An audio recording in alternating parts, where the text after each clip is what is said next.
રાજકોટ ખાતે બનેલી અગ્નિકાંડની ઘટના બાદ સુરત ફાયર વિભાગ સાબદું થયું હોય તેમ લાગી રહ્યું છે।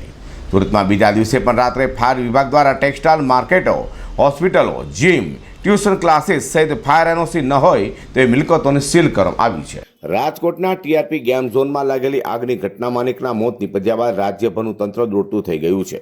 તો રાજકોટની ઘટના બાદ સુરતના ફાયર વિભાગને બ્રહ્મજ્ઞાન થયું હોય તેમ લાગી રહ્યું છે।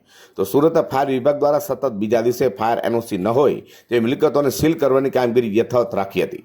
ફાયર વિભાગ દ્વારા મોડી રાતે textile market, hospital, dental clinic, tuition classes, gym, hotel અને રેસ્ટોરન્ટ સીલ કરાયા છે।